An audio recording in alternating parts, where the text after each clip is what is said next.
Meet a ninja with a large appetite for gold. Fighting off robots has never been so much fun.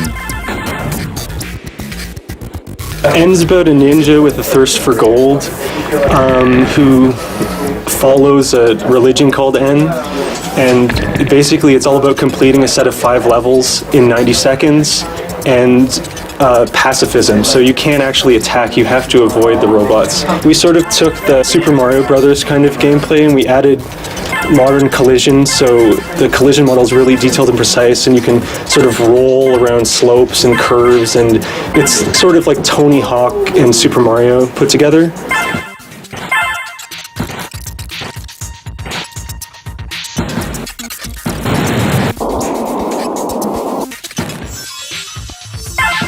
We made it for a Flash Games contest, but it didn't get in, so we put it on the internet and like emailed our friends, and then it just kind of spread.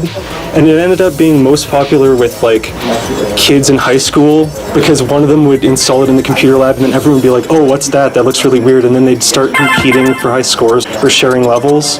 And also people like working in offices, because it's the kind of game where not a lot of people make anymore, where, you know, you can play it for 1 or 2 minutes. It doesn't take 2 hours to reach the next save point. So it's really popular with anyone who liked Super Nintendo games.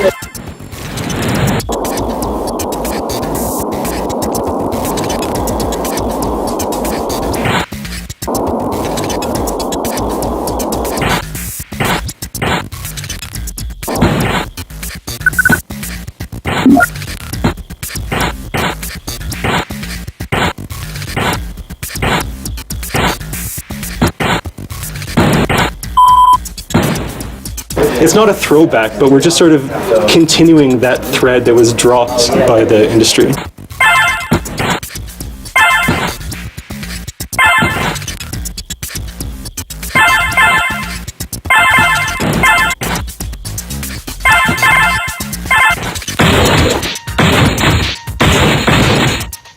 I think the initial development phase was about 150 hours, and then another 150 for sort of polishing and releasing new versions. We did it in our free time, so it took 6 weeks to do the actual game part, but then, like, based on user feedback, we've done 2 or 3 updates. Each took like a few weeks.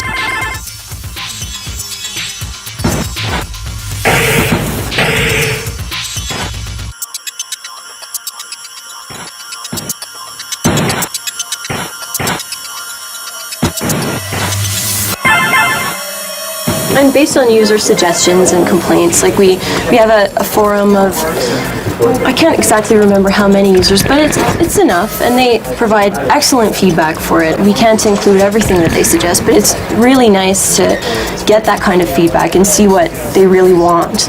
The inspiration for N is actually based on a true story. One of our friends is a ninja, and every night he goes out and battles robots and tries to collect gold. It's a subculture that, you know, because they're ninjas and they have practiced stealth and stuff, no one really knows about it, so we sort of wanted to let the public know that there are these people struggling against the robots, to sort of give everyone courage. Why N? Why do we make N? What forced us to make N? One of the most important things was that almost like all of our favorite games pretty much were made by 1 or 2 people, and a lot of the times they were still in high school. They were just doing it for fun, and if a 19-year-old guy in Poland can make a game that I spent more time playing than Doom, then like, what's stopping us? What the hell are we doing with our lives if we're not, like, you know, like, anyways, it was just stupid by that point.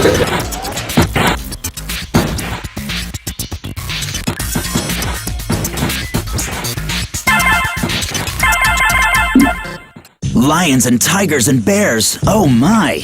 The team at Wildlife Tycoon has made learning about the ecosystem a hunt for the game. Wildlife Tycoon is a game that's about an eco-simulator that's in Africa. So you will be able to add individual animals, say you can add a zebra, and then you add a lion. You gotta make sure that you don't have too many lions, or of course they'll eat all the zebras. And so the different goals of the game are to build up a certain number of zebras, or wildebeests, or hyenas, or whatever the goal might be in that game. And it progresses from level to level, adding additional animals and goals. So it's kind of a real-time strategy game, but without any actual violence. So it's real good for all ages, and it's pretty easy to learn.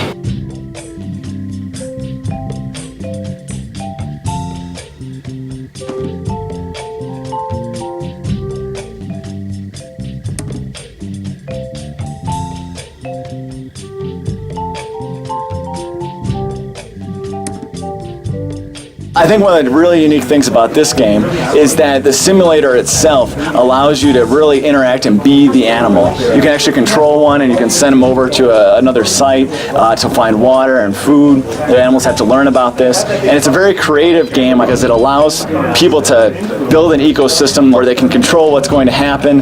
But on the other hand, it's not something that you're just building up stats or something like that. There's not a lot of numbers involved. It's very goal oriented, and it's short goal oriented as well as long goal oriented. So you know that if you build up a certain number of wildebeest, for example, you get a jewel, which in turn enables you to buy a bush, and the bush can then feed most of these wildebeest who are coming to drink at the watering hole. So there's a short goal there, but also a longer goal, and so it can be very satisfying to play this, for hours on end.